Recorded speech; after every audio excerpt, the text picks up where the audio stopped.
বিসমিল্লাহির রহমানির রহিম। যাদের পাথরকুচির গাছ লাগবে,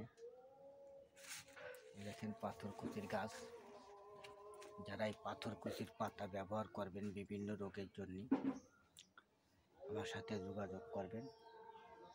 আমি এই পাথরকুচির গাছ আপনাদেরকে পৌঁছাই দেব। এই পাথরকুচির পাতায় অনেক রোগ সারে এবং অনেক উপকার হয়।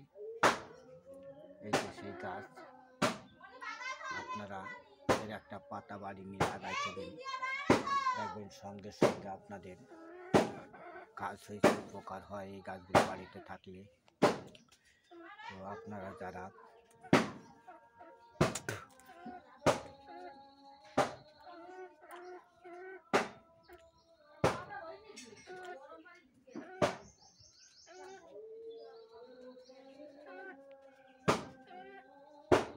একটু লাইক শেয়ার কমেন্ট করে দেন, সবাই ফলো করেন,